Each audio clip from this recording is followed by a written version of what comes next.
With the 15th pick and with the 26th pick in the 2019 NFL Draft, the Washington Redskins select Dwayne Haskins, Montez Sweat.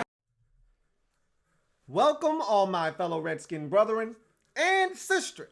I am your man and resident Redskins fan, Luke. Thank you for joining me here on the Redskins Rapid React Quickly on the R3. Redskins shut out 9-0 in Week 7 at the hands of the San Francisco 49ers, who remain undefeated on the season at 6-0 now. Redskins dropped to 1-6. Look, that game was a lot of what I expected. I couldn't have predicted the weather. I didn't look that far into the future to see what the forecast would be. Again, none of us cared enough to do that. To look, had we been a 4-2 team going into this game, you probably look ahead to Sunday to see what the forecast is, and maybe we are able to predict that there was going to be a monsoon and they were going to be playing in mud essentially, but none of us care sitting here at 1-5. So I had no idea the weather was going to play as big a part in the game as it did today, but I thought this would be a game that the defenses would have to step up, and the offense that made the least amount of mistakes. And really, this game was equally matched. And I think the score kind of indicates that. But when you look at the way this game broke down, both teams missed a field goal. Both teams failed on a fourth down conversion. Both teams had a turnover in this game.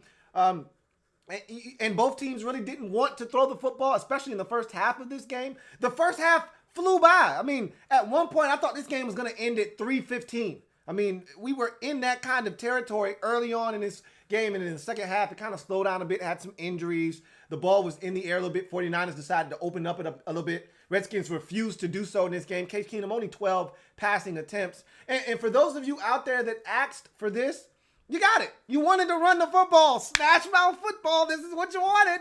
You want to run a damn Steven Sims shovel pass on 3rd down and 9. You want to run a play to Steven Sims on 3rd and 7. Yeah, you wanted to run the ball? You got it, okay? You don't win in this league running the football. Points are scored in this league through the passing game. Look, I want to run the football as much as the next man, but I don't want it to look like that. And I asked for more Steven Sims. I don't want it to look like that either. There's a time and a place to run your Steven Sims gadget plays. It's called first down, all right? I don't want to see Steven Sims on 3rd and 9 when I need it, or 3rd and 5. Like on the first possession of the game, where you actually could have converted. That was absolutely trash, okay? At the end of the game, when you gotta have it, it's a 6-0 game. You have to convert here. And you throw a pass underneath to Steven Sims. That's the best you can do? What was that, a jet sweep or a shovel pass to Steven? What the hell are we doing? This was the worst play calling we've seen all season long. By far and away, the most awful play calling all season long. But a lot of you asked for this. You wanted to see more run. So you want to run it on 3rd and 7. Why don't you? Go ahead. You want to run it on 3rd and 9? Be my guest, okay? Knock yourself out. So this was a tough watch. But again, some of that was weather impacted. But again, the 49ers had to play in this. And they allowed their quarterback to throw it 25 times, 23 times, whatever that number was. But we just refused to throw the football. How about some more screens? It worked. That's the thing that kills me with the Redskins is we think that once you use a play once, you can't use it again. Got to scratch that one off the list. Man, that one worked for 17 yards. Scratch it off the list. Can't use that one again. No, you can actually, there's no rule. I'm pretty sure there's no rule that enforces and stops you from using a play multiple times in one game, okay? If it works, why not run it again? Okay, the screen to Wendell Smallwood, it worked. Why not run it again? I'd rather see that on 3rd and 7 or 3rd and 9 than underneath pass or a jet sweep to or a shovel pass that we've already run before in another game that didn't work to Steven Sims. Like, come on, guys. Seriously, what are we doing right now? I thought the fullback stuff was cute, though. You know, early in the game, you could see, and they didn't have a lot for Michael Burton. He just got here, so you knew there wasn't going to be much. But the first 15 scripted, where they ran it on every single down and refused to let Case Keenum throw the football like he was some 6-year-old that they just wanted to protect, that was cute. You know, moved it down the field, running the football, smash mouth, yada, yada, yada. But then when it came time, 3rd and long, and you actually had to throw it, you decide to give it to Steven Sims on a really bad play call. So the offense was just tragically bad in this football game from a play calling standpoint.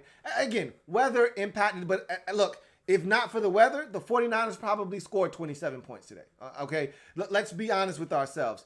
George Kittle could not be stopped even in the rain. So imagine if this field were dry. He would have torched us. We put Quentin Dunbar on him. We put the people's corner, Jimmy Moreland, on him. We had a safety on him. We had a backer on him. We couldn't stop George Kittle. And again, fortunately for us, the weather helped us slow down George Kittle. Michael Bourne was killing us late in the ball game. I'm saying all of this to say they would have killed us offensively had the weather not been an issue. They would have been able to take advantage of this defense that I thought actually played a really good game. They did the one thing I told them they had to do to have a chance. They stopped the run. And that's why the Redskins were in this game. Had the 49ers been able to run it at will, this game would have gotten ugly. But the Redskins, credit to them, stepped up defensively, stopped the run, and made this a competitive ball game. And that's what this was. 9-0.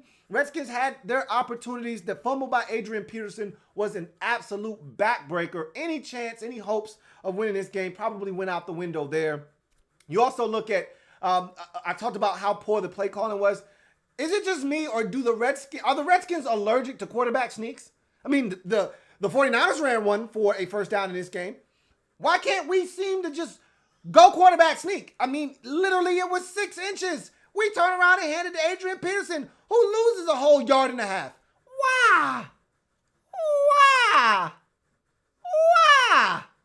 Why not just quarterback sneak it? Everybody else in the league is doing it. Why can't we do it? Because we're not smart enough as an organization, nor a coaching staff. And hell, even with Case Keenum diving over the top in the middle of the field to run a quarterback sneak. Maybe we're not smart enough to run a quarterback sneak like everybody else, the other 31 teams in the league. All right? For whatever reason, we refuse to call quarterback sneaks.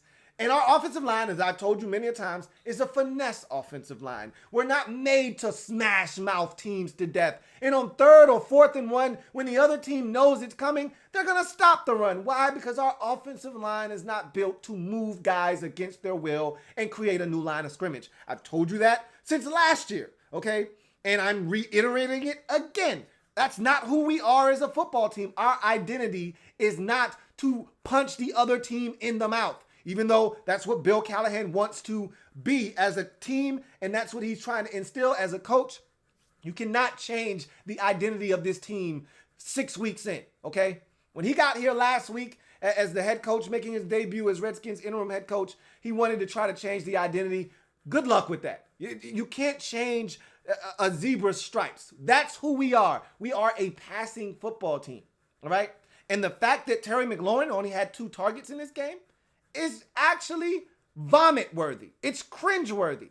The one guy that the 49ers probably came into this game saying, look, wet, dry, sleet, snow, hail, whatever the case may be, we've got to make sure we stop number 17. And we only tried to get it to him twice. Once on the slant, and then we tried a horrendous throw by Case Keenum on a bubble screen. I would have loved to have seen McLaurin get the football in his hands. Hell, on another screen, hey, it didn't work, but because Case threw a bad ball, you're not going to run it again? I mean, hell, if you don't want to throw it down the field, I get that. It's a nasty day. You don't want Case to turn it over and take you out of the game. Okay, well, throw it to McLaurin underneath. What are we doing right now? He's your best player. Get him the football. Look, I'm just a professional football watcher. That's it. I never claim to be anything else. So I really don't know what I'm talking about. I'm just watching the game like everybody else. And it's plain to see that he's our best player, but yet we failed to get him the football enough times in this football game. But yet we got Steven Sims the ball about 4 or 5 times in this game, though. How'd that work out for us? Again, understanding down and distance and situational football. Even though Jay Gruden's gone, we still lack that, okay, here with Bill Callahan, because his situational awareness in this game was awful, okay? 3rd and 7, 3rd and 9 is not the time to try to get Steven Sims involved, okay? You want to do that? First down is the time to run these gadget plays, okay? So if you take a loss or if it doesn't work, you always got 2nd down and 10 or 2nd and 12, all right? Not on 3rd and 7, not on 3rd and 9, though, okay? But I digress.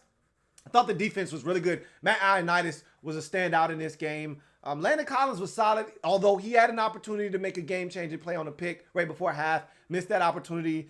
He had a pass interference that was egregious. All he had to do was just take a second later to hit George Kittle. That even if you just let him catch it and hit him, it's still a 2-yard gain at best. And now that's going to bring up 3rd and 7 or so instead of a first down. But that's no here nor there. I thought Landon Collins flew around the football field. Thought he had a solid day. How about Troy Apke? I know a lot of you wanted him off the roster. Why? I don't know why we want to run guys off the team that have only been here for 2 seasons. But we want to run guys off the roster. But I told you, he's athletically gifted. Give him an opportunity for the 2nd week in a row. Troy Apke out there making an impact. Thought he played well last week versus the Dolphins. Had a pick in this game. Yeah, he probably was late on some of those coverages. There was a big play to Michael Bourne, and there were some plays in there that he's just getting in the game, okay? He's going to make mistakes, but he made a hell of a play on a 4th down there to pick it off and actually had a hell of a return at that. So another strong game for Troy Apke. Glad to see him getting some snaps. Hopefully Monte Nicholson is okay. He did not look right on the sidelines.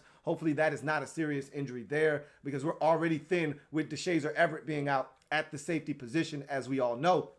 But you also look at some other guys that I thought were really solid today. Cole Holcomb was all around the field. Thought he did a good job of showing up. And I thought defensive-wise, the defensive line was really good today. We still didn't get any pressure on the quarterback, but on a day like today, I'm not going to beat anybody up. We allowed Jimmy Garoppolo to scramble on a few plays. I'd like to see them not allow that to happen, but all in all, you don't give up a touchdown in this game. You stop the run, which is the 49ers' forte. You keep them out of the end zone. I mean, I don't have anything really bad to say about this defense. They created a turnover. I mean, they did everything they could to try to give us a chance to win. And simply put, the offense just wasn't good enough. The offensive play calling wasn't good enough. The offensive execution wasn't good enough. And frankly, the offense as a whole wasn't good enough. And that's what's going to be the theme of the season. And as we continue to stockpile these losses and the number in the right-hand column continues to climb, we're getting closer and closer to Haskins time. Now, again, next week is a short turnaround. I don't expect Haskins to get the nod against the Vikings. And I honestly, at this point, I don't want him to on a short turnaround. Not going to have enough time to put in a game plan that makes him comfortable to set him up for success. But the following week after that versus the Buffalo Bills, I'm ready. I'm all ready. Sign me up. You got 10 days between then and the next contest. That's plenty of time. It's a road game, so there's not a lot of pressure on Haskins to go out on the road in a hostile environment. I'd love to see Haskins get the nod then. You'll be 1-7 probably at that point of the season. I'm ready to take the bubble wrap off, Coach. Put me in. All right? So I'll be looking forward to seeing what happens. But again, short turnaround. We'll have Case Keenum be the starter once more. I don't see that changing unless he injured something. I don't see Case Keenum being removed. He didn't do anything wrong in this game. He wasn't great. Threw a couple of lob jobs that easily could have been picked off. Trey Quinn had another strong game too as well as an offensive guy. Jeremy Sprinkles, a couple of nice catches, even though he got waxed on the second one. He's starting to come along and gain more confidence. So that's another guy that you mentioned on the good list. But Sheriff with a number of holding penalties. I got to go back and see if they were actually holding penalties or not. Rouye got his ass whooped on a sack on a 3rd down. And, I mean, this is the offensive line that you guys out there tried to proclaim was top 10 in this league. I never saw that. I said we're a really good offensive line, at least top half of the league, but never thought this was a top 10 offensive line, especially without Trent. But even with Trent, you still got some liabilities on this offensive line. And Rouye's good. Sheriff's good. I'm not going to rag on these guys, but they had a rough afternoon. And you know what? Some of that was expected. This is probably going to be the most talented front that they see all season long. And, you know, Moses didn't get out of his stance on a sack. Yeah, the offense as a whole was just awful. Point blank, period. But in any event, I'm your man, Louis T. Thank you for joining me. Remember, I am a Redskins fan, etched in burgundy and gold. My Redskins spirit will never die. Redskins spirit will never fold. Until we meet again, hail to our beloved Washington Redskins. We'll have more on this game, and it'll be a quick turnaround. You know, we won't have a lot of time to lament about this loss. We got a game on Thursday, so everything will be moving at a much more rapid pace this week. And I look forward to chopping it up with you guys tomorrow on the Redskins Nightly News. But the Redskins fall 9-0 to the San Francisco 49ers, who remain undefeated on the season at 6-0. Redskins drop to 1-6. And I'm not really looking forward to Thursday Night Football. I'm not looking forward to another primetime ass whooping, but that's what's on the horizon. Maybe that will prompt change. We'll see. But again, we'll talk about it. We got all week to talk about that Thursday night game against the Minnesota Vikings. We'll see what happens then. But I'm your man, Louis T, signing off. Enjoy the rest of the football. And we'll come back and we'll reconvene tomorrow on the Redskins Nightly News. You guys have a good one. Louis T Network.